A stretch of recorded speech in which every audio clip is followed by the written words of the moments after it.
एक दिन की बात है। रीना अपनी 3 सहेलियों के साथ जंगल में पिकनिक मनाने गई हुई थी।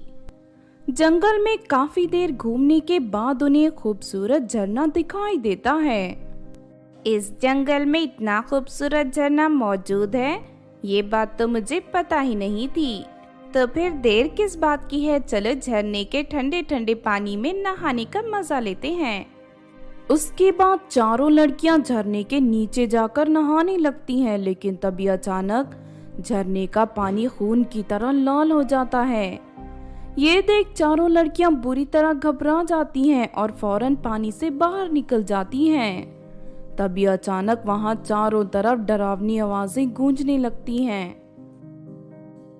यहाँ ज्यादा देर रुकना ठीक नहीं है, चलो यहाँ से भाग चलते हैं। फिर वो चारों अब वहां से भागने लगते हैं। भागते भागते वो चारों जंगल के बीचों बीच पहुंच जाते हैं। अरे ये हम कहाँ गए, लगता है हम रास्ता भटक गए हैं। थोड़ी ही देर में अंधेरा हो जाएगा, मुझे तो बहुत डर लग रहा है। इस तरह घबराने से काम नहीं चलेगा, हमें किसी भी तरह जंगल से बाहर निकलना होगा। सुबह से मैंने कुछ नहीं खाया, मुझे बहुत भूख लगी है। हमारे खाने का सामान उसी खूनी झरने के पास छूट गया, अब तो हमारे पास खाने के लिए कुछ नहीं है। शायद हमें इस जंगल में कोई फल का पेड़ मिल जाए, चलो आगे चलकर देखते हैं। फिर वो चारों लड़कियां काफी देर जंगल में भटकने लगती हैं, लेकिन उन्हें कोई फल का पेड़ नहीं दिखाई देता।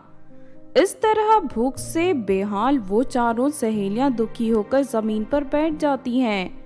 तभी वहां एक औरत अपने सर पर टोकरी लेकर गुजरती है।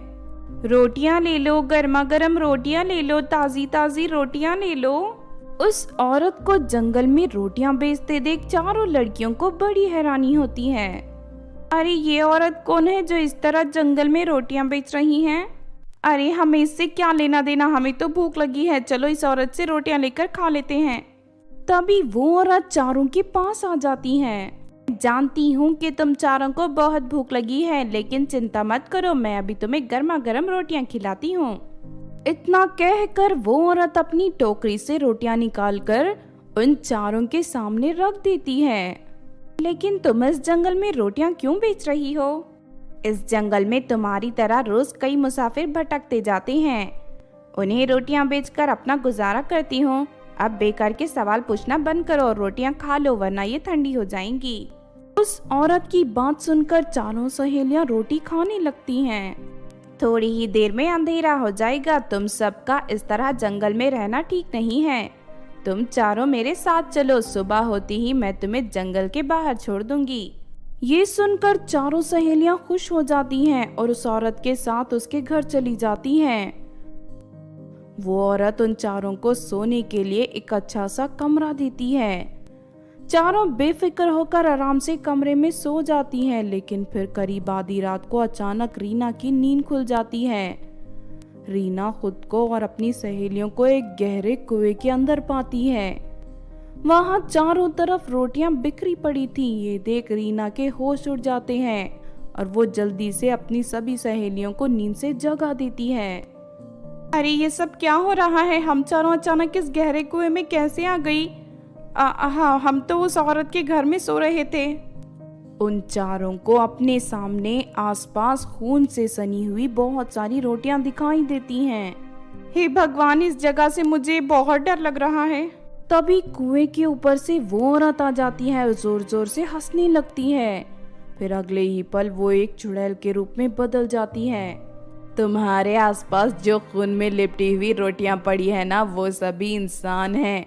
मैंने इंसानों को रोटियां बनाकर इस कुएं में कैद कर दिया है और कल मैं तुम चारों को भी रोटियों में बदल दूंगी।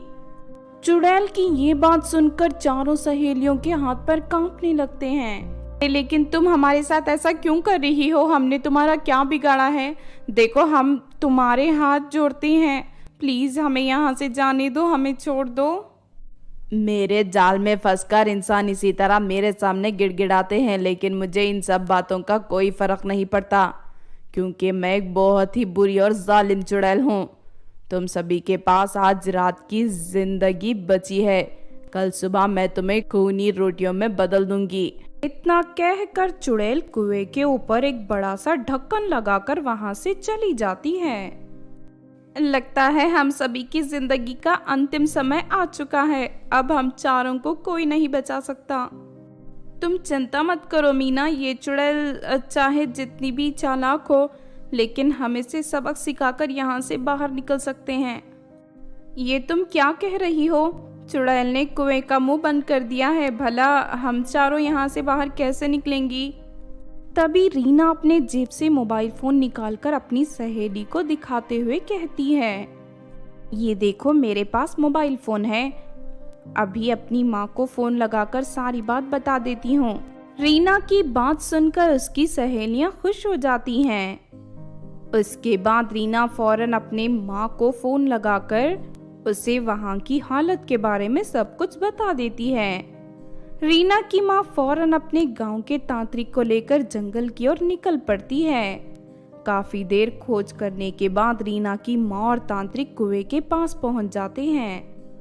तुम चिंता मत करो, मैं अभी इस कुएं से चारों लड़कियों को बाहर निकाल दूंगा।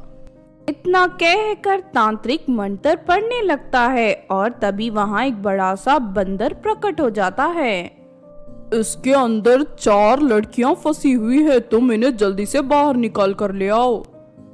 लेकिन बंदर जैसे ही कुएं की ओर बढ़ता है कि तभी वहाँ चुड़ैल आ जाती है। ठहर जाओ, मेरी इजाजत के बिना कोई भी मेरे कुएं के अंदर दाखिल नहीं हो सकता। तुम लोगों ने यहाँ आकर बहुत बड़ी गलती कर दी, अब मैं तुम में से किसी को नहीं छोड़ूंगी। इतना कहकर चुड़ैल अपने मुंह से आग उगलने लगती है, लेकिन तभी बंदर चुड़ैल के मुंह में एक बड़ा सा पत्थर मार देता है। हाय मर गई रे, ये तूने क्या किया? अरे नहीं, कोई बचाओ मुझे, ये बंदर तो बहुत ही शक्तिशाली है, अरे कोई मेरी मदद करो। तभी वो बंदर चुड़ैल की चोटी उखाड़ कर फेंक देता है। फिर तांत्रिक फौरन चुड़ैल की चोटी में आग लगा देता है। चोटी के साथ साथ चुड़ैल का शरीर भी जलने लगता है और देखते ही देखते वो चुड़ैल पूरी तरह जलकर राख हो जाती है। उसके बाद बंदर कुएं में उतरकर रीना और उसकी सहेलियों को बाहर ले आता है। इस तरह उन चारों की जान बच जाती है और चुड़ैल को उसका सबक मिल जाता है। तो आपने देखा दोस्तों रोटियां वाली चुड़ैल की कहानी। अगर ये कहानी आपको अच्छी लगी हो तो जरूर लाइक करें और हमारे चैनल छोटू टीवी को सब्सक्राइब भी कर लें। और हाँ दोस्तों, हमें कमेंट करके जरूर बताना कि आपको कहानी कैसी लगी।